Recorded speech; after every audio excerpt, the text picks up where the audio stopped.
Welcome to the SoulScape Show with your host and intuitive multidimensional channel and soul healer, Gabrielle Spencer. You can find all SoulScape shows and free gifts from our special guests at soulscape.tv. This is Season 5. We are thrilled to have with us Dr. Q. Dr. Q Moayad is the founder of the Indian Palm Leaf Reading Institute, which is the first institute of its kind outside of India. This institute, founded on the premise 3,000 years ago, from enlightened sages through the help of Lord Shiva, gained the power of clairvoyance. These Maharishis use their divine powers to look into the future and predict the lives of millions of people. Their insights were put down on dried palm leaves. Your palm leaf was written specifically for you to answer your most important questions about your life, such as karma, obstacles, children, destiny, partnership, career, and health. This institute by Dr. Q was founded so that people can search for their leaf without having to go all the way to India. And tonight we're discussing There's an Ancient Manuscript About You in a Library in India. Hello and welcome, everyone. This is Gabrielle Spencer, and thank you for joining me on the SoulScape Show. Today, I have with me someone really special and has some great information for you, helping you to tap into what is written about you long time ago. And it's going to be a lot of fun to find out from him what it is that you can find out to help you navigate your current life and your potentials. I'm really big on potentials, as you know, potentials and opportunities. So I welcome today Dr. Q, and he's here to talk with us about There's an Ancient Manuscript About You in a Library in India. Thank you for being here, Dr. Q. Hello and namaste, Gabrielle. Thank you so much for having me on your show today. I appreciate you being here all the way from Austria. We are laughing. We are truly spanning the globe in today's call. So I thank you for being here. You're welcome. Tell me, get us started. Manuscript, ancient Egypt. Hear me already? I'm already slapping it on over to Egypt. It's all good. It's all good. It's all good. It's Ancient all India connected, right? So tell me about it. How is it connected and what can we learn from it? Well, first and foremost, the reason why I'm in Austria is due to our beautiful pandemic. I am stranded at my brother's house, so I have no props with me, and for that I apologize. There's nothing I can show you, but hopefully I can explain everything well enough. Okay, so I will put up a picture here so people can see what you sent me, so they can see what it is you're talking about. Excellent. Okay. Awesome. Okay. Thank you so much. Thank you. Yes. I did not expect to be stranded here for over a month already, and it's going to continue for a few more months. I only brought a small suitcase with me, and that's it. At any rate, how did I end up doing this? My biggest challenge in life is health. We all have challenges, you know, one way or another, relationships, money, whatever. With me, it has been health. So 7 years ago, and I've had cancer, when I was 16. For whatever reason, I survived. Don't ask me why. I was sometimes like, man, why did I survive this? But here I am.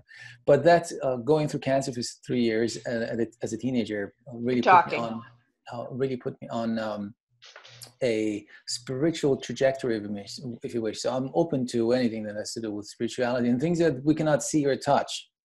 I believe in them. I really do. I'm a practical human being. You know, I studied law and became an academic and have a PhD. That's the one half of me, but the other half is very spiritual and totally understands and seeks out things that we cannot touch and see and understand. And I try to combine them. Now, 7 years ago, I had another major health threat, and which sent me straight into the ICU. A virus. Odd to talk about virus disease these days. A virus has hit me. They couldn't identify which virus, but they knew it was a viral disease. It impacted my heart, and I ended up in the ICU. And I was like, man, I survived cancer, survived the revolution, survived even the financial crisis because I lost everything 10 years ago, financially speaking. Now, a bloody virus, and that should be it. Interesting enough, at that time, my girlfriend had told me about Indian palm leaf readings, also known as Nadi astrology or Nadi readings. And at the time, being in the ICU, I thought to myself, man, I think I'm a pretty nice guy this lifetime around. I don't do crazy things, and I'm a helper. I got daddy's gene in me. I help everyone that I can. So maybe it has to do with karma. So it must have to do with the previous life.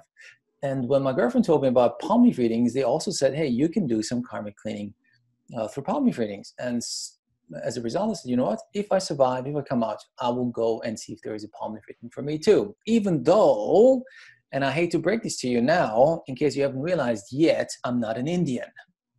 I'm not. I'm a Thank you white for dude. noting that. That's Yeah, very I important just wanted to make So make it sure works that for everybody, correct, regardless yes, that you're not Indian, regardless, is what you're correct, telling yes, us. indeed, yes. Okay. So, as a white guy, I went to India trying to find my palm leaf. Now, the only way how to find your palm leaf is by submitting your thumb impression. For guys, right thumbprint. For ladies, left thumbprint. And all the reader knows about you is indeed your thumb impression, your gender, and the country of birth. That's it. He does not need to know anything else about you. Now, the magic, if you wish, or the secret lies in your thumbprint. It has to do with how Hindus see karma. So right side male, left side female. Hence, as a guy, you submit your right thumbprint, and as a lady, you submit your left thumbprint. Every thumbprint has a name, and the name comes from the combination of characteristics that the reader can find in your thumbprint. Reader is the person who can read your thumbprint, identify it, go on a search, find your bundles, which then hopefully contain your individual palm leaf, then do the matching and the reading. So that's the guy. It's called a reader. And in theory, there are 108 characteristics to each and every thumbprint, but only a few of them actually show in your thumbprint. And the combination of the 4, 5, or 6 that are in your thumbprint gives your thumbprint a name. So the reader looks at your thumbprint, identifies the name of it, and then he goes on a search. He tries to find bundles, or also known as books, which contain individual dried palm leaves, up to 108 again, but in general, it's about 20 to 60 or so in one of those bundles. And Gabrielle said you will show them the picture of what a bundle is. You need to picture 2 wooden covers that are about, I don't know, maybe 10 inches long and maybe an inch or so wide. And in between these 2 wooden things are literally dried palm leaves. Why dried palm leaves? Just think 2,000 years ago, there was no paper. So the only way to somehow write down messages and preserve information per se, not just palm leaf readings, was to etch into fresh leaves of palm trees, which then dried up. And when they dried up, the information will come through, hence Indian palm leaf reading. But they use it for everything, recipes if you wish, or medicinal things, or astrology, it doesn't matter, everything, history, it's all on dried palm leaves. And as a matter of fact, the UNESCO has put a lot of the parts of these palm leaves as a UNESCO site. Wow. So they're protected by the United Nations, indeed. And the reason why we in the West have heard about it is because of British occupation. When the Brits were kicked out of India, they took some of them with them back to England. And that's how the West became aware of these bundles that contain different, each bundle is dedicated to different things in history, law, and so forth. And also when it comes to Nadi astrology, so looking into the future. And the reader, coming back to the reader looks at your thumbprint, goes into these libraries. And when you think of a library, you think air conditioned and security guards and all that thing. Well, you got to think India. Now, I do not know if I know that you have, but I don't know about the audience, if you've ever been to India or not. So if you think your home country is organized, then think the opposite. That's India. And don't get me wrong, I mean, I love India. I love Indian food. I meditate every day. I do yoga. So that's all cool. But India per se is a challenge for most Western people. I know that. And so it's the opposite of being an organized country, period. That's, I guess, part of its magic too. So it's small, dirty, you know, there's a little hole in the wall somewhere, and we got a gazillion of these small little libraries, not just one or two, a myriad of them. Don't ask me how many, because nobody really knows. And so the reader, having his connections and knowing where these bundles are, he will go from one family to the next, from one library to the next, and we even have agents, if you wish, you know, who will call up agents and say, hey, look, I need a bundle with this thumbprint name on it. And then eventually, so it's a physical search. Literally, you know, the reader would hop on his bicycle or his little moped, or, you know, use a public bus and go from one. It's not computerized. No, not at all. No, absolutely nothing. You know, it's like 200 years back. So it's a physical act, and it takes some time. Takes a while. You know, when I say a while, I don't mean 1 or 2 hours. I mean 1 or 2 or 3 months, a long time. So one has to be really patient. And it's also nothing new. It's very much part of Southern Indian culture. They've been doing it for 2,000 years.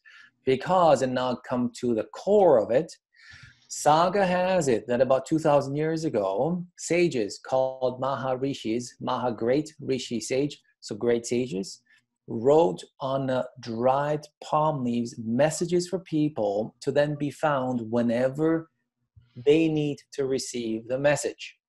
By meditating to Lord Shiva, they then dictated it to their disciples. 18 of these Maharishis, the main guy is called Agastya, Maharishi Agastya, plus 17 others. They had a myriad of assistants, I guess. So telepathically, they were dictating it to them. So at the same time, they started to write down on these dry palm leaves messages for people. And then similar souls having the same name would travel in the same book, in the same bundle. So all the palm leaves in one bundle have the same thumbprint name. Be it a female, a male, a transgender, an American, a Japanese, makes no difference. They have the same thumbprint name, which means you lead, in some ways, similar lives because you're similar souls. You got the same thumbprint name. That already is a unique thing.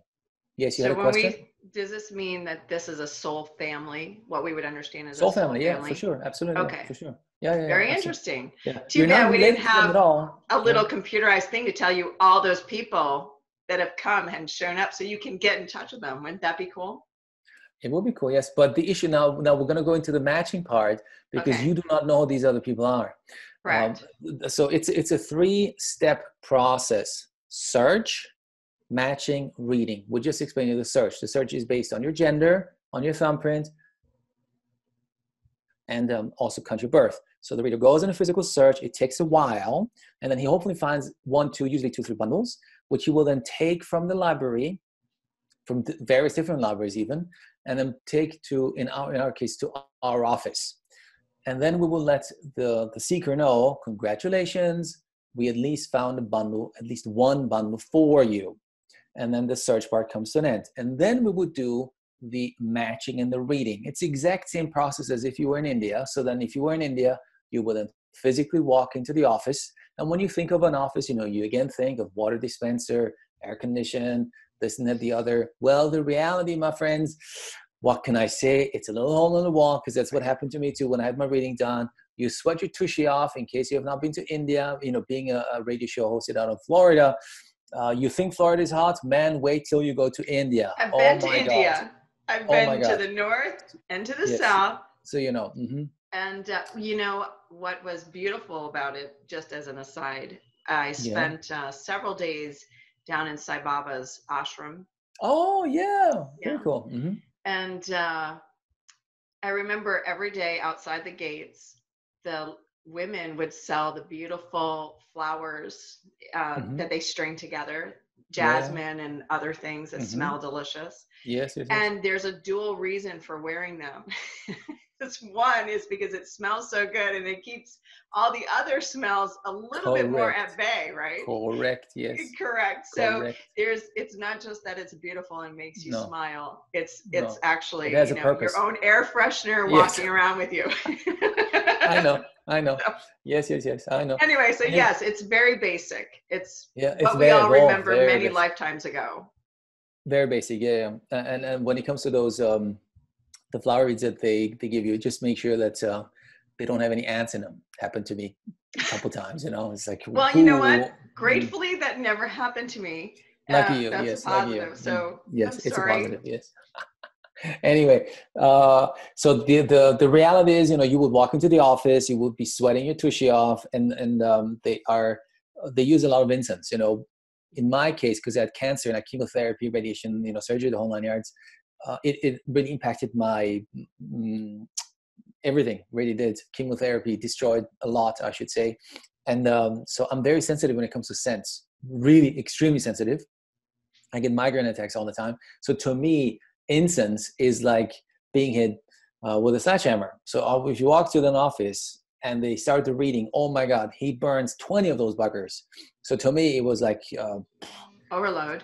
Yeah, major overload. So I'm just saying, so the reality is, incense, and they will be chanting and oming, and there's mosquitoes, and there's, 100 degrees Fahrenheit, and I don't know, 90% humidity. And humid, yes. So yeah. humid. Oh my gosh, you sweaty too, and it's a long process. It takes 3-4 hours.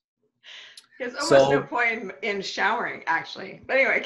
Yeah, true. You're right. In some ways, very true. Yes. So, so the matching and the reading. Now, in our case, we do it, online to keep it simple. But the matching and the reading happen at the same time. So matching means the reader who would sit across from you on a table, he would then open up this book, and then we'll go through each one of these palm leaves step by step to identify in the matching process your individual palm leaf. Now, one more time, you need to know the reader knows nothing about you, just knows that you're male or female and your thumbprint name. That's really what he knows. And you need to know, as the seeker, that these palm leaves were written about 2,000 years ago, give or take, Saga has it. And because of that, they were written in ancient Tamil language. Now, palm leaf readings are very much a thing of today as well. So a lot of Tamil people go and have palm leaf reading done now. So nothing crazy down there. They speak modern Tamil. Tamil is the southernmost, Tamil Nadu, the state that people speak Tamil, is the southernmost part of India. Just to give you an idea, in that one little state, 85 million people live. So wow. Twice as California is. So that's one state only, and where the state language is Tamil. Most of the rest of India speaks Hindi, not down there. So that is actually the original India. The rest came later. So if you want to experience the real India, vegetarian India, and all the rest, that's where it all comes from. So they speak Tamil language, and these palms are written in ancient Tamil, which means modern people have no clue what ancient Tamil is. So you need to have a reader who knows ancient Tamil. And also these palms are not written in sentences like, you and I. It's written in a poetic form, like sing-song. And so the reader needs to be able to not only read poetic form ancient Tamil, but also have the skills and the knowledge to then convert it into a meaningful sentence of today's language. So it's quite something, I'm telling you. And it takes many years for a reader to become a reader. So a reader, about 10 years, if you really go through the strict schooling system, because there is no school to go to and become a reader. You usually grandfather to father to son and grandson, so forth, passed on the knowledge. Or if you're an outsider, you would dedicate your life as a teenager, as a kid, 14-year-old kid, 12-year-old kid, to a reader who then would gradually start passing on knowledge to you. But in the first, few years, you will be his servant, apprentice. Well, less than an apprentice. You will clean the house, clean the toilet, cook, this and the other. And then eventually, it's just the reality of it. Eventually, you will become an apprentice. And then eventually, after 10 years, give or take, you have the knowledge. So that's a reader. And wow. If after another 10 years, people say, oh my gosh, this guy is really good, you will be bestowed the title of Swamiji. So that's an advanced reader. So if somebody else would say, hey, he's an awesome reader, then you become a Swamiji. And if other Swamijis say, oh my gosh, he is the dude, he's the man, you will become the Guruji. So that's the most advanced reader level you can reach. And I'm very proud to say that all my readers have at least Swamiji level. And we even have our head reader is a Guruji. And they're all very humble human beings. Extremely, I should say.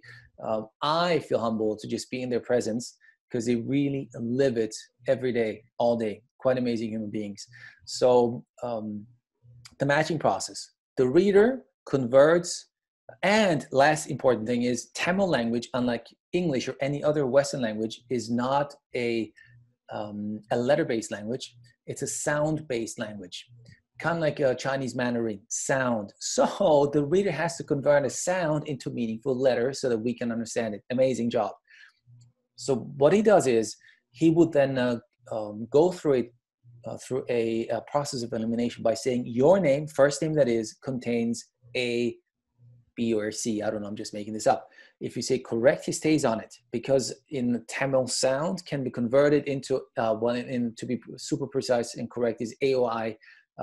They're similar. So does your first name contain anywhere in the name an A, O, I, or U? If you say correct, he stays on it. If you say no, does not, my first name that is, then he would move on to the next. He will, for example, say you're married, because this palm leaf belongs to a person who's married. If you say yes, I'm married, or 2,000 years ago they did it, they only knew about marriage, or in modern terminology, you live with someone for 10 years and it's like being married, so that's the same meaning really in when you think back. So if you say correct, he stays on it. If you say incorrect, he moves on in this matching process. But eventually you start saying yes, yes, yes, yes, yes to every single thing that he says.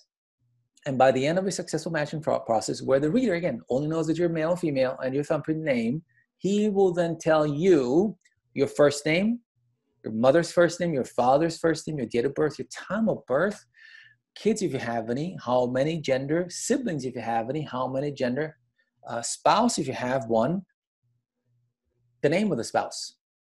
You'd be, mind my French, crapping your pants. You're like, oh my God, this is incredible, this is impossible. So imagine me, he told me, for example, you have parents from 2 different continents. Very true. My mom's European, my dad's Persian. He told me that you were born in one country, lived in another, grew up in another, now you live in another country. Oh my gosh, very true. He was able to, again, he's an Indian guy. And, Gabrielle, you travel a lot. You travel through, all over the world. And most likely also most of your audience, to you, it doesn't really matter where you live. If you live in Florida or California, it makes a difference. You just hop on a flight and you either cross the country or you go to India or Europe or wherever. So to the audience that listens to your show today, the world is really, so that's it. You go anywhere you want. But a reader, in India, in Southern India, their universe, believe it or not, is maybe, and I'm not exaggerating, maybe 100 miles or 200 miles radius around. I was going to say 20 miles. Yeah, I mean, it's okay. they don't travel even in cars. I mean, no, people walk everywhere, yes, and then motorbikes maybe, or bicycles, or rickshaws. So totally different environment. Very different mindset, lifestyle, experience. The whole 9 yards. Very, very, very different. My readers have to come, they travel an hour or two, by public transportation, I'm telling you, to get to my office, because they don't have strong enough internet at home. They got to come to my office, and they're all educated, they're not, my head reader, Guruji, he has a bachelor's degree, so he's an educated man, really, but he chose to be a reader because that's his life calling. Do they look up their palms too before they become a reader? Does somebody read their palms to see that they're supposed to be a reader? I'm curious. That's a good question. Maybe that's a question nobody ever asked me, but I will presume it's not the palms that are being read, the palm leaves, but no, that's what I meant. Sorry. Yeah, no worries. So I would presume, yes, of course. I mean, you want to know, because it's, you think through their eyes, meaning to them, it's very much part of culture. So they will go and consult a palm leaf for major life decisions, marriage, career, you name it. So, to go a little deeper into the subject matter without hopefully boring you too much, each book, each palm leaf has 12 chapters, 12. And each chapter is dedicated to an aspect of your life: health, family life, kids, grandchildren, career, money, you name it, right? 12 of them.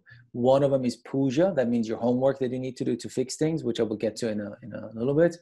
One of them is karmic, your karmic book, if you carry any karma from a past life. And when I talk about karma, because karma is really neutral, But in a palm leaf reading, we're talking about karma that puts a break on you, like negative karma.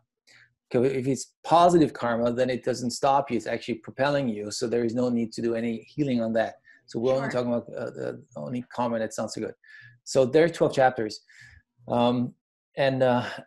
It's cultural and also money that many times a family or a person will only get chapter reading, not the whole life reading.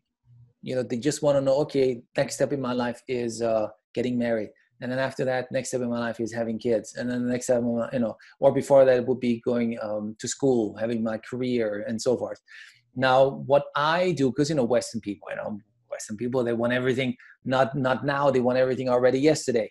So if getting a reading done through the Institute, you get a whole life reading, you get the whole thing, boom, done. It's a lot to chew on, I understand, but it's done, because no one will ever come back, and do a chapter reading once in a while. So you want to get it all over and done with. Your homework, your karmic, if there is any karma from a past life, you name it, your family life, your health, career, kids, grandchildren, and so forth. So that's matching. In the matching, it's you. And if there is any doubt, then it's not you, period. It's super, super easy, If he tells you, then it's you.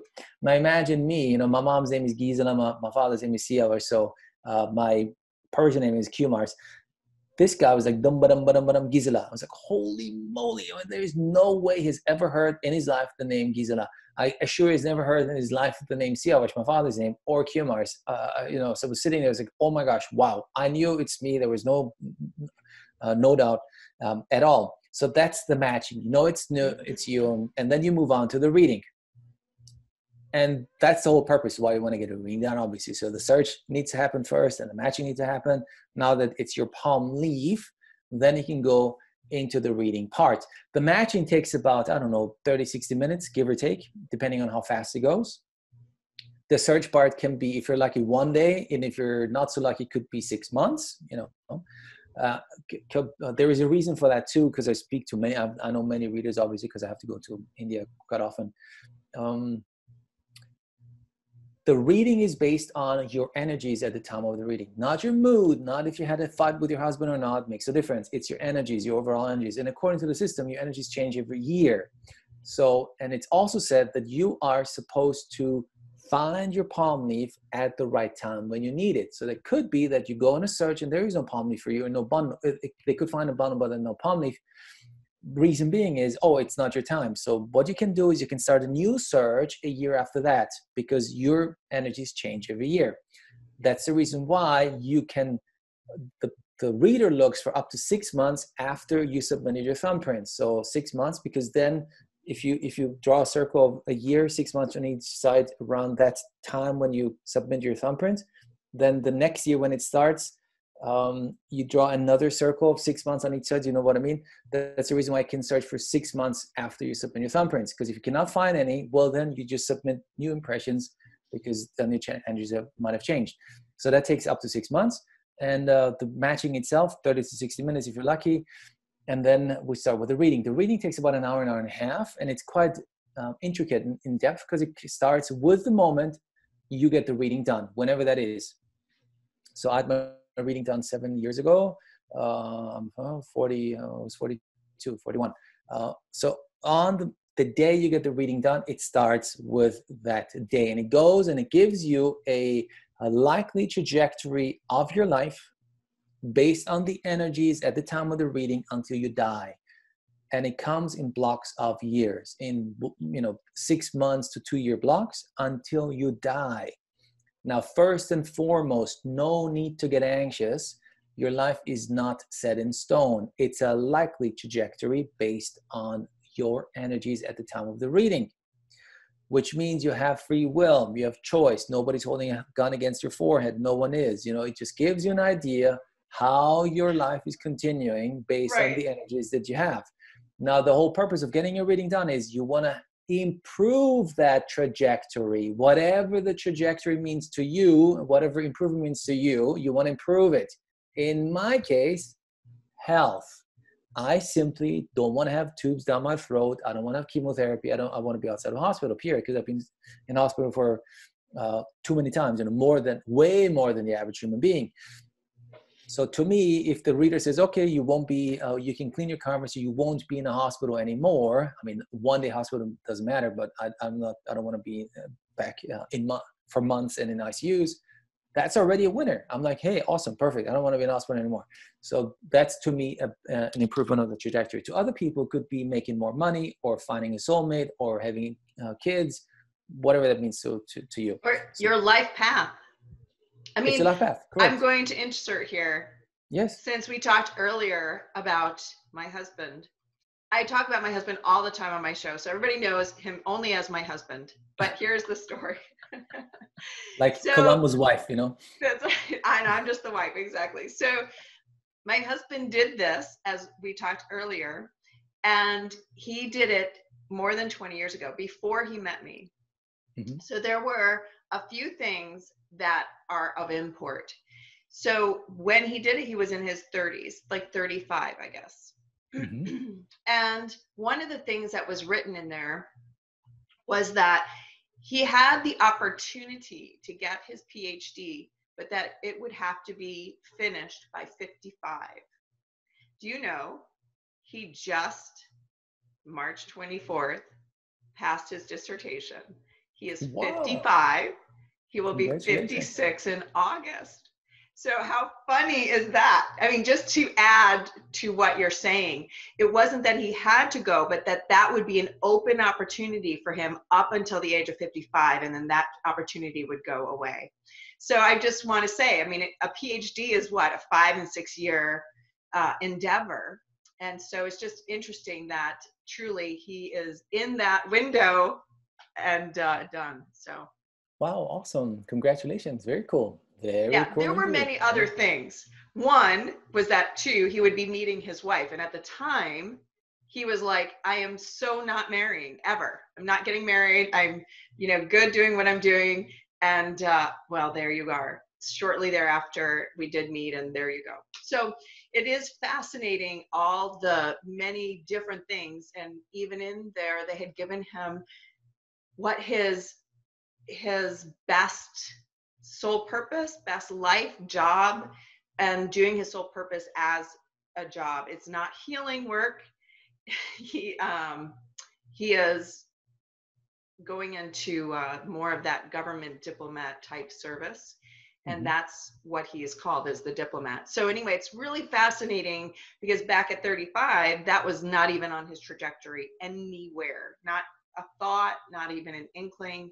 And that's what's interesting about it, is not that he set out to do it, but that in following just his own intuition and his own life path, that's where he is 20 years later. So just adding to 20-year purview. Yeah, for sure. It's amazing. Yeah. I'm a big fan. So I imagine, one more time, I'm not an Indian, nothing to do with India. There's no Indian. My husband's not Indian. You see, we are and European. Yet, they're American. Going, yeah. And yet here I am talking to you about it with utter fascination. Like, wow, I'm the biggest convert, if you wish, into this, and the biggest believer. And in my prediction, we're talking 7 years ago. You need to know about my past. I'm a PhD. When I was 28, I got my PhD. I was an academic, but I'm a traveler. I'm a gypsy, really, down in heart. So I started a travel business. I've been travel for as long as I can think, really. And in that reading 7 years ago, the guy told me, "Oh, you're going to bring this to the West." It's like, one more time, look at me. I'm a white guy. I'm a traveler. I love India. Don't get me wrong. I go to India, travel all over the world. I've been to 100 countries. But me doing, and I'm super open to spirituality. I really am. I've done Reiki at this, and I could tell 5 hours about what I've done so far.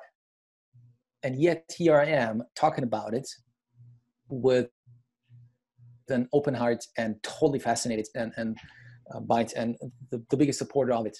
It really changed my life. I never thought it would. Really, when he told me that, I thought, this guy's gaga. Maybe it's an awesome reading, but I'm going to go home and that's the end of it. No, things have changed. The reason being is, of course, I didn't believe it. When I went home, I shared my experience with people. I said, "Oh my gosh, you wouldn't believe it." There's this Indian guy. he told me my name, my father's name, my mother's name. He's just, how can this be, you know?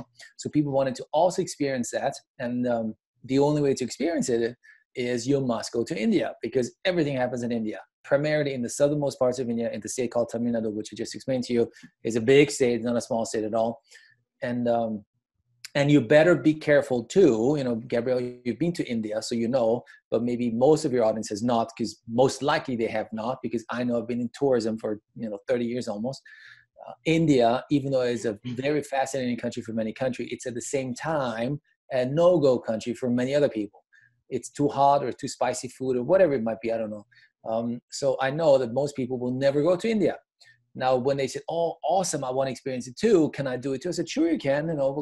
Let's go. We'll organize something and let's go." And that's how I realized most people, like literally most people, 99% of people will never go to India, period, for whatever reason that might be. Unlike, for me, back then, it was a 24-hour flight. So there's one reason. One way. Yeah, it's not an easy thing. Yes. And so that's the reason why we ended up, I had to think. I was like, oh my gosh, so many people want to do it. And it's an awesome thing to do, because it really gave me some guideline for my own life too. And that's how I then ended up thinking about it even more. So I talked to the reader, said, hey, can it be done online? Can we do this? And in the early days, we did it over Skype. And that's how it all ended up being this institute, because now, having done it for quite many years and turned it into a professional institute, we give back to India. So it really changed my life altogether. What we do is we overpay my readers and interpreters. So the audience should know that there is a lot of manpower involved behind a simple, quote unquote, simple reading. There is a reader who has to go, physically go and search for bundles. That's not an easy thing to do. It's a physical act. It's not just, you sit behind a computer for 10 minutes, typing this and that. No, it's a physical act. And also people need to know, they're like, oh my gosh, they hacked into my social security. They did some Facebook research on me. I assure you, they couldn't care less about who you are until the minute they open up the bundles. I guarantee you. And if you don't believe it, then don't do it. My job is to prevent you to doing it. That's my job. Simple. It's as simple as that. Filter it out. Yes. I mean, it's if it changes based on your energy anyway. Correct. Yes, correct. Then if you're a non-believer, you will get exactly what you're putting out there. Mm-hmm. Yes. I mean, it works the same for energy healing. I mean, when somebody says to me, you're too expensive. Okay. I'm not for you. Yeah, it's just very simple. Or how do I know it's going to work? It won't. It does not matter how talented I am, or that I have open gifts and I can connect and whatever. If you're already with a wall saying, it's not going to work, or I don't believe it, or prove it to me. Prove it to me is a big one for Westerners. Prove it. Then I'll believe. Love it. Right? Yes. If that's your energetic, you will always be disappointed. Correct. You will. Okay. Absolutely. Yes. So this is the importance for anything, whether you do the palm leaf reading or you're going to an energy healer. I call it a lot of times healer hopping, because you're looking for that one person who's going to magically fix all the holes and all the things that ain't gonna happen. Right. But everything is a piece of a puzzle for you. Mm-hmm. And bringing that in, it's just like me saying my husband had the reading more than 20 years ago. I guess he was 34. And it didn't make any sense to him. Not really. It was just good information. But as I was mentioning to you, he wrote it down very meticulously. Yes. Yeah, amazing. And later, when you look back at it, you're going, oh my goodness. Because you don't keep it in your mind either. Like that whole timeline for his PhD. No. It wasn't like, well, the reading says I have to finish by 55, so I need to get started. It's just that things in our life arrange themselves that timeline fit, and he got in. But what's more interesting, I guess, and now I'm speaking about it, is he actually had the opportunity to get his PhD. It came twice. One was when our daughter was like 1 year old. She's 16 now. and it came around, and instead he got a master's degree. And so then that passed, and then we didn't have that opportunity again, but then it came back around, and both of us were like, you know, in life, rarely does an opportunity like that twice, right in a 10-year period. And maybe this time we should listen and we should do it. And then he found the book that he'd written it in, and he had read it after he was already in the program, and he read it and was like, oh my God, I'm going to just make it. And consequently, actually, with all this pandemic crazy, so he was supposed to defend at the end of April, and they said to him, we're going to move it up. No, we're going to move it back. We're going to do this and that. And he was just like, you know what? I just want to do it at the end of March. I'm not ready. I have all this work. I need really another 2 months or whatever. He's like, but I'm going to just do it. And so he pushed them to let him do it at the end of March. So they announce it, because that's what they have to do in this crazy world, right? You have to announce it. It's going to be defended. The next day after announcing, the school closed for the semester. But because they announced it, they let him do it over their in-house Zoom. It's not Zoom, but you know, in-house board, chalkboard, or whatever they call it. So he defended to his advisors online. Yeah. How cool is that? And his friends that were in the program and were scheduled also to do at the end of April now have to wait till August. Oh, for sure. My husband's birthday, talking about age, I just want to talk about the age piece. Yeah, you're right. Is at the very beginning of August. So you have to laugh when you think about this silliness, because we talk about timelines all the time, right? And are they really real, and they're really fluid and everything. But if you were to look at this, he'll be 56 this August. So you have to say, well, but he was supposed to be done when he was 55, but he is now. So that's what is so hilarious, don't you think? Amazing. It is amazing, but it's about following that gut thing and knowing what the universe is trying to tell you. I mean, against all odds, he got it handled. And you think to yourself, wow, this is when we try as leaders and healers to explain to people timing and how universal energy works. And the truth is that the only way that it works is if you're connected and you're listening to the things that say, I can never get it done. Like he had said, I can't do 2 months worth of work in 3 weeks. It'll never happen. And I was like, you know what? If the universe is pushing it, it's going to happen. You just have to be willing to do whatever that takes to get that handled, right? To get that done. You have to follow what is inside saying, do it, or listen, or this is coming in. So just follow it, even if it doesn't make sense. That's the harder part, I think, for Westerners especially, that our mind says this is never going to happen. And so then you don't do it because you think there's no way, instead of saying, okay, universe, I feel you. So I'm going to just do what comes in next. And then the next thing will come in, and the next thing. And then before you know it, it all works out. And you go, well, that was like magic. Well, sort of, except for the universe is always doing that, right? The magic is that you listened. Yes, absolutely. Yeah. Yes. That's for all of us, no matter what it is. True. Anyway, so you listened, and now you've set up a way for people to be able to do this without having to trek. Yeah, without having to trek. And you have to ride buses with chickens and stuff. Yes, correct. I mean, I must say, I'm quite fascinated that I'm talking to you now, having this interview. Wow. You can never plan for this. I'm telling you, never, ever, ever, ever, ever, ever thought I'd be doing this. Meaning, talking about palm leaf readings, me as a white guy. Spiritual, yes, absolutely. Don't get me wrong, I am. But now, I'm having, I don't know, it's maybe my 100th show in the meantime. I've been on TV, and the talk was like, wow, my mind's blown away talking about it, as a white guy, and bringing it to the West is quite fascinating. So I remember vividly when the reader said, oh, you're going to bring this to the West. And I remember vividly how I felt. I thought, man, this guy's crazy. No way, Jose.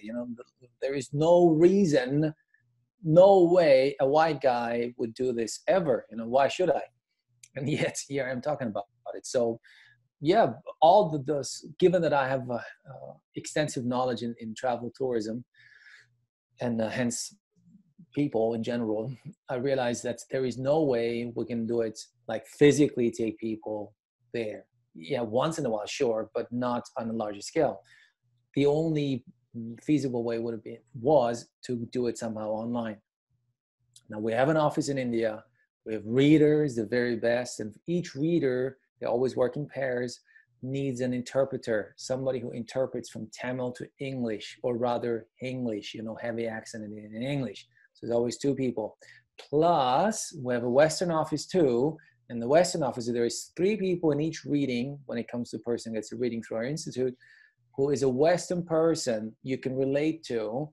And they are we'll call them a moderator, the gel, the connector between the seeker and the Indian office. So in case you do not understand the Indian accent, there is the Western moderator in the background who would step in and say, yes, that's what they said. Oh, like, oh, okay, now I understand the accents. After a while, your ears will get used to it, of course, but it might take a while. And even if your ears might get used to the accent, you might not necessarily understand what they're trying to say. You might phonetically hear what's going on, but maybe not spiritually. So the reader's job, the moderator's job, the Western person's job is not only to help you with the accent, but also when it comes to the spiritual aspects of it. So in the reading, there are 3 people, and it takes 3 hours to do it. Matching, a little break so you can go and get a cup of tea and use bathrooms, and then the reading. So the whole thing on average lasts about 3 hours. And it's not online, like Zoom. We now use Zoom too. We'll record the whole thing. And so you don't really need to take any notes. You really don't need to, because we record the whole thing. And it's not your face that's in it. It's only the Indian. So you are always anonymous anyway. And we erase everything after a month. So we record the Indians. Your voice will be in it, of course. Otherwise, it's impossible. And we will send a recording of your reading with pictures of your palm leaf, because the original remains in the bundle and is being reused at some point, because it's souls, that reincarnate. And hence the very same palm leaf at some point in the future can be somebody else's palm leaf. There you go. So, but you get a picture of it, and the pujas, and we still need to talk about the pujas because it's a very important part of the whole reading, is called the puja reading. Puja literally means prayer, but in modern terminology means homework. Let's put it that way, homework. Now, you're an energy healer, and if you want to fix something, if you want to change something, you got to do something for it. It's that simple, in my humble opinion. I cannot just, do healing work and then sit on my cute little tushy and wait for the best. Ain't going to work. It doesn't work like that. So you got to do something to receive something. Now, in a reading, the reader tells you, this is a trajectory of your life. There you go. But in order to get to this trajectory, you need to do X, Y, and Z. That's what you need to do. And that's called the puja. Ceremonies, mantras, chants dedicated to gods and goddesses. That's one aspect, or a physical act you need to do. Now, picture me, you can see me here live on Zoom, and with many person, of course, too. I would say that I'm a fairly handsome, middle-aged white guy, So imagine my Indian guy told me it's a physical thing that I had to do. One was, for example, I should feed the needy.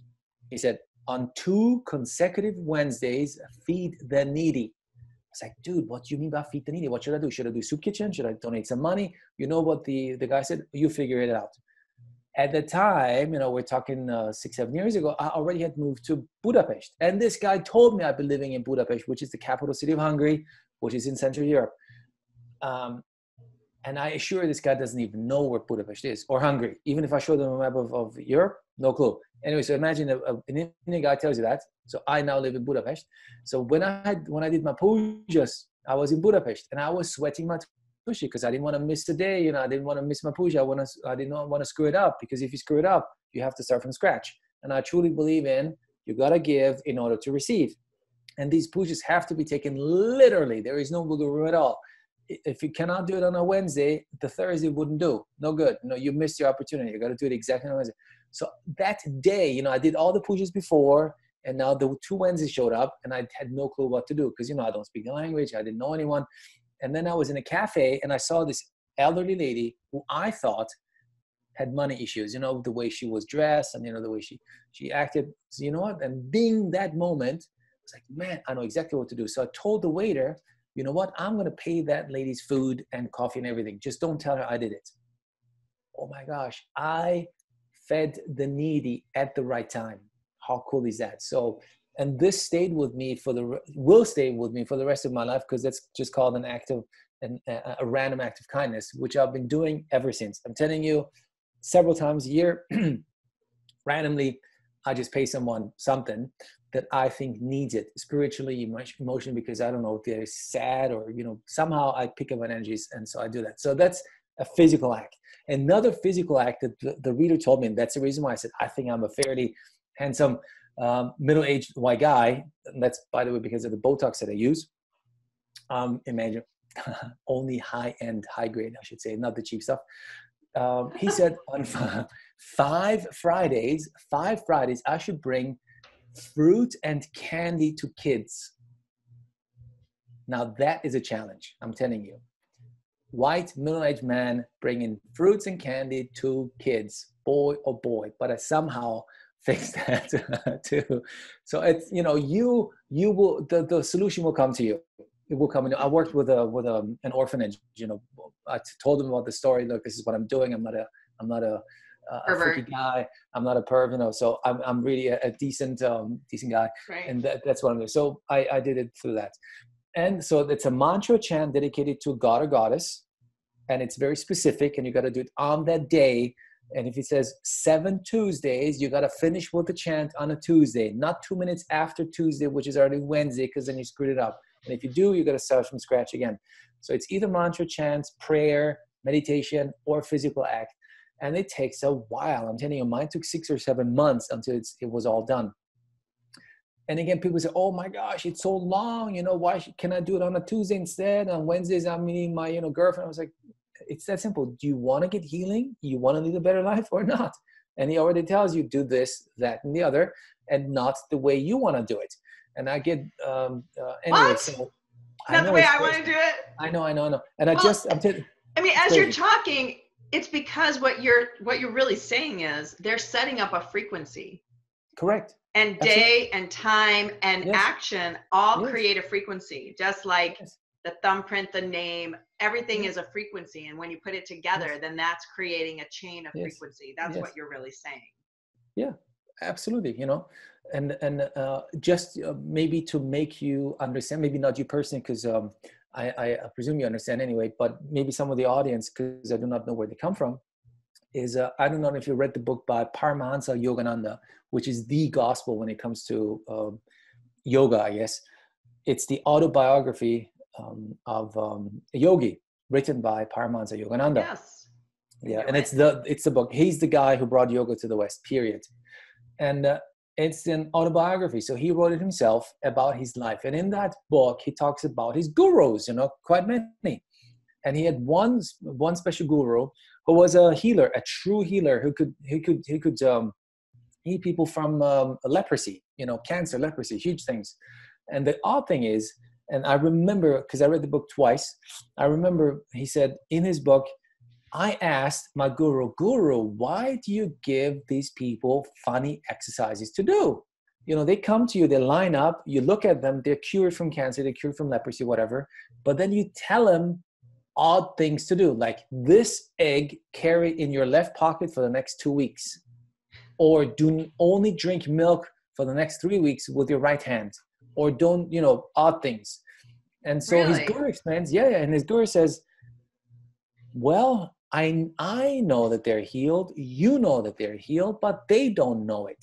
So the moment they're here, they're healed, and then they leave me and they don't think about it anymore. They don't think it's a special thing. They forget about it. So even though they're healed now, they will be sick again.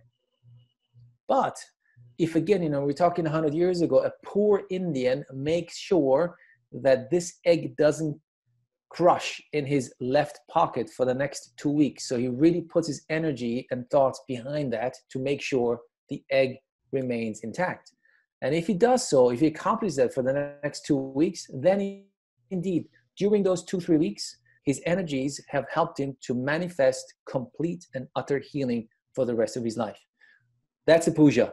And that's the reason why when you do the puja and the guy tells you, the reader tells you, you got to do these things, you want to do them exactly as prescribed to you, not the way you want to get it done, you know?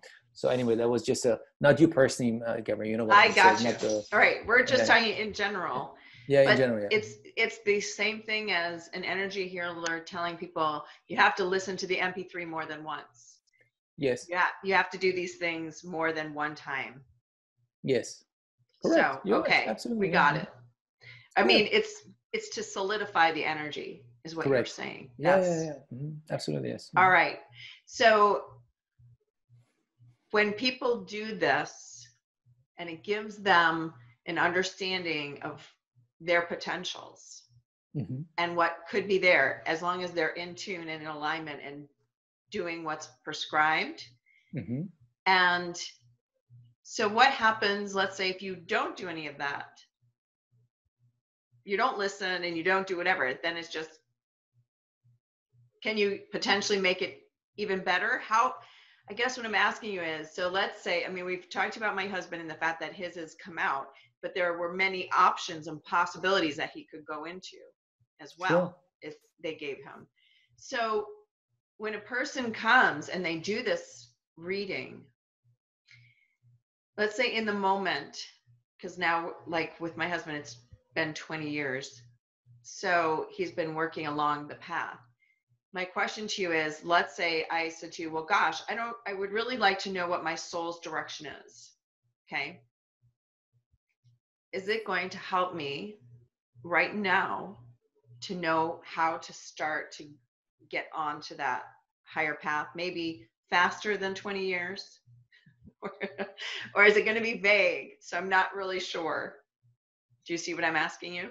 No. Can you repeat one more time? I want to make sure that I totally understand what you're trying to say. So let's say right now I said to you, Dr. Q. Yeah.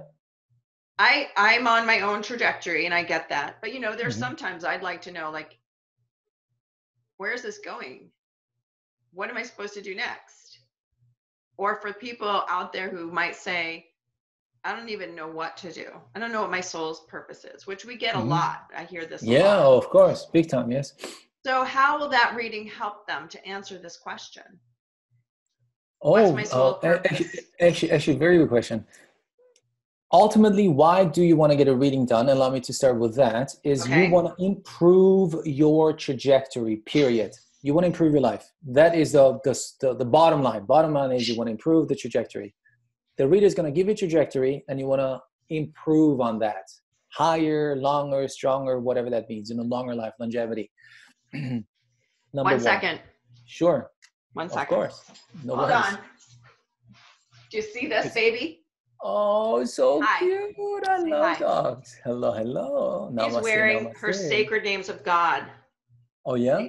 She wears, yes, the Kabbalah. Wow. Oh, such but I have to let her out. I'm a big dog fan. Oh. Sorry, I'll just have to cut out that part. No worries. She gets crazy and then she starts dancing in front of the door and it distracts me. She had to go to the bathroom? She didn't bark. No. She just wants to go out. And so she starts twirling and doing all sorts of fun things. Okay. Yeah, it's why not? distracting. All good. It's like, I know. And all her little medals tinkle. So it sounds like little bells. Anyway, go ahead. So back to soul trajectory. Yeah. Yes. So you wanna improve on the trajectory, period. Right. Then there are several reasons, apart from the bottom line being you want to have a better trajectory, is one of them is karma. Do you carry karma or not? Now, in my case, I'm always very open about my own reading. I connected the dots somehow, thinking it must have to do with karma. Because again, not tooting my own horn, but I think I'm a pretty nice guy this lifetime. I don't do crazy things. I'm a helper. So I thought it has to do with karma. And it's true, because I had a big karmic reading. And he said, yeah, you carry heavy debts from a previous life. So if you do carry karma, you can have it fixed. He will tell you exactly what to do to fix the karma. So it won't bother you this lifetime anymore. It won't come next lifetime if you do come back. That's one thing. And then two is, if you are at a crossroads and you do not know where to go, should I turn left or should I turn right? He or the reader will tell you this time period is good for X, whatever the X is, getting your PhD, moving, finding your soulmate, whatever, be open. He or she will come into your life, or be open, the opportunity will arise. And also pretty specific when it comes to why am I here? What is my soul's purpose? What am I supposed to do? It could be, for example, you're here to teach others X. That is your purpose. To be a good father, or to be a good mother, to be, I don't know, be a music teacher, teaching kids music, for example. That is your purpose. It could be something very simple, because life is simple, really. That's what life is all about. How do I manifest things in everyday life so I can be a better person? So they will tell you. And not everyone needs to be a healer or a leader or something. No, it's a complete nonsense. We've done so many readings by now. And I thought, oh my gosh, you need to be a spiritually enlightened person. The reader will say, oh, wow, you're energy healer. This, of course, we had some very enlightened people also as seekers, but you could be, I don't know, let's say you could be you could work on Wall Street. You could make $1 million a year as a trader, and the reader will tell you, yes, you're in the right path. That is exactly what you're supposed to be doing, but usually when you get a reading, it is about your higher consciousness. It's about you not only being on the right path, but doing something good with it. So the reader might say, yes, you're on the right path. You are. It's all good that you make $10 million a year on Wall Street, but he will tell you, you are supposed to be doing this, and whatever that this means, like helping others, educating others, whatever, donating and another thing. He will tell you pretty specifically what's good for you. And if you do take that on board, it will give your soul the peace that you're seeking, the aim, the purpose, the whatever it is. So no need to be stressed out. If you're a barber, you're a barber. If you're a hairdresser, you're a hairdresser. If you are an electrician, you're an electrician. If you're a trader, you're a trader. It's all good. And if it's not, the reader will tell you that too. He says, this doesn't look good at all. What's good is A, B, C, D. He won't say your life's purpose is to be a hairdresser. It's way too specific. That would limit the entire universe to one profession. It doesn't make any sense. But it could be, for example, to help other people get more beautiful or something like that, So then it gives you an idea, and he will give you examples. For example, hairdresser, or for example, I don't know, manicure, pedicure, for example, I don't know, makeup artist, or for example, then it gives you an idea. So I'm trying to give people a good understanding of what this direction might be when they get a reading done. I think that's very important, because I feel from working with people and doing this show and various other shows that I'm on myself, the big question of what am I supposed to do? And the reason a lot of times we can't hone in on it is because we are thinking based on the mass consciousness understanding of purpose. And okay, so my purpose must be that I have to be a healer or a teacher or a leader. I have to go out and speak, or whatever the thing is in the moment. Do you know what I mean? But they don't feel it in here. And that's why they can't figure it out, because it's not really triggering. You're supposed to do something. That's what there's something that I'm not on. And that's where getting some guidance is important. Because I know for many, we come with this idea of service to humanity, yes, service to God. And we're trying to make that fit in a modern context. And that's where it gets wonky, because people can't figure out that maybe making people beautiful or helping them to feel lovely or whatever it is, that's still serving in a really big way. Big time. Being a teacher in an elementary school, being a Wall Street trader, it still makes many beautiful things happen. It's not, it's old programming to think that it can only be certain occupations. Correct. That means you're spiritual. Yes, yes, correct. Very true. Absolutely, very, very well said. Yes, yes. Utilize the job that you have, whatever it is that you have. You know, it could be a surgeon, it could be a teacher, it could be a professor. It doesn't really matter whatever it is, and do something with it. Well, I've said to people all along that actually we need more of us in corporate world, because yes, we're light and we're showing that. I mean, to me, that's the greatest spiritual purpose, is to be the greatest beacon of light that you can be. And we can't be just in our homes, or like in India, in caves, or, you know, in far off places. We actually need to be in society everywhere. Yes. Shining our light and being peace, joy, and love. You know, when somebody annoys you, irritates you, it's in that moment that you are getting to step up into your own higher light. And instead of going down into that thing of, oh my God, that person is just so drives me crazy, they're this, that, and the other, but rather, you know, I'm sending them love and light. Because the truth is, a lot of times, being a mirror universe that we're in, they're triggering something within you. And so by you sending light to them, you're actually activating it within yourself for your own healing. So all of this comes together. It's not separate. I mean, what you're saying, though, is very important, because I feel that a lot of people think to themselves, well, that's an aside, Gabrielle. That's, yeah, we're going to do that. But I need to know what I'm going to do for a job. I need my spiritual work so that I can make money at it, or I can survive doing this. And so there's a disconnect for people. And so what you've said is very important, is that whatever you're doing, if it's along your soul's path, it's still going to be blessed. Absolutely. Yes, absolutely. Very true. It doesn't matter what it is, really. We've had so many readings with so many different professions involved, you know, gardener and hairdresser and, I don't know, surgeon and, I don't know, politicians even. It doesn't matter, a lot. And the reader would tell you, yeah, that's your path. It's all good, you know.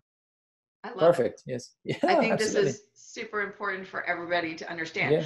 All right. So Dr. Q is offering our show a discount on these fabulous readings. So when you go out to soulscape.tv, it'll be Dr. Q, DRQ, for his website page, soulscape.tv/DRQ. Then you can get access to how to order a reading. And if you put in Soulscape, he will give you a $100 discount. So that is his special gift for you, so that you can take advantage of the opportunity, if it resonates for you, that it's time and that you're ready to hear. That's really what the time means. Are you ready to hear?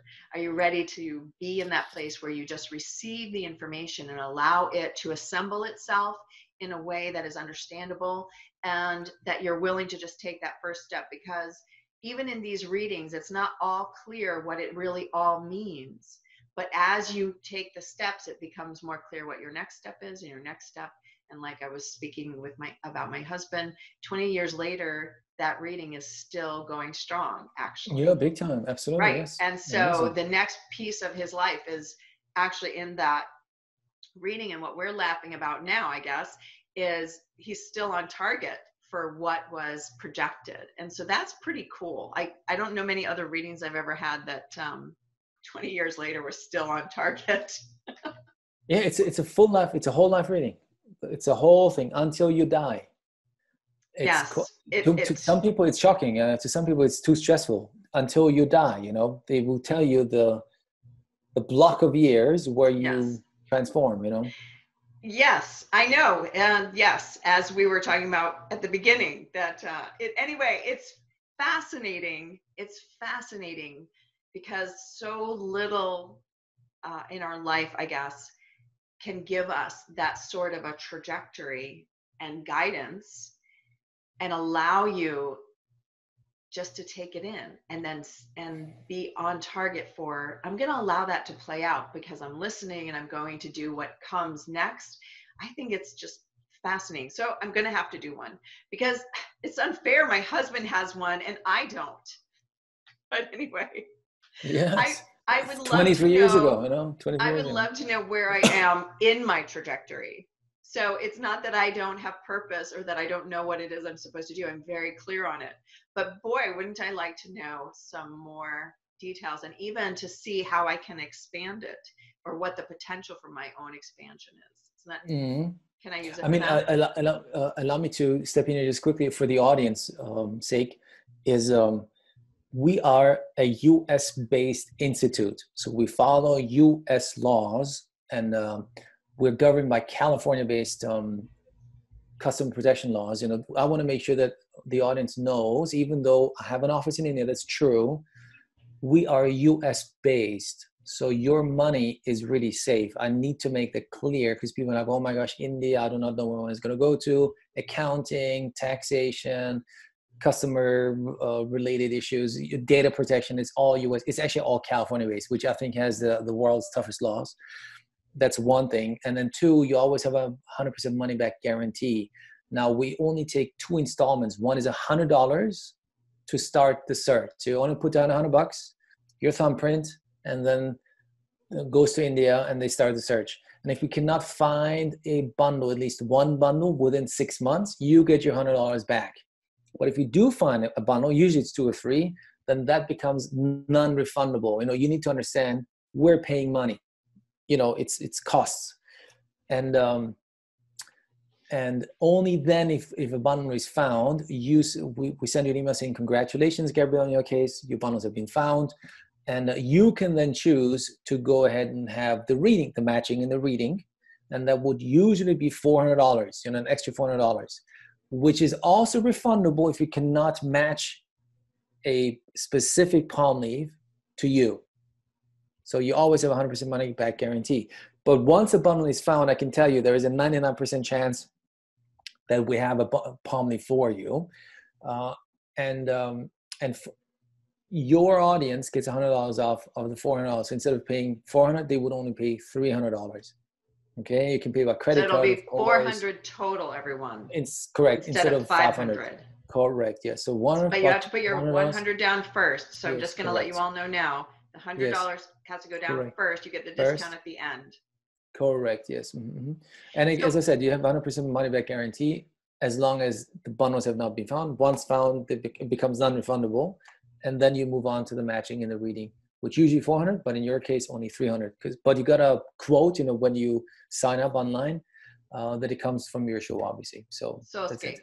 SoulScape. Okay, so yes, I have a really quick question. Or Gabrielle. If they see Gabrielle, it's also fine. Doesn't matter. All right. We'll connect this. So another question, though, really quickly. Why would someone not have a leaf? That's over the years, I've become a deterrent. So my job is now to deter people from getting a reading because first of all, I'm a kind guy, too kind, meaning I pay notice it's just the reality. Yes, you're paying regardless. My job is it's a calling. What I'm doing here, I'm preserving this for the rest of humanity. Really, I do.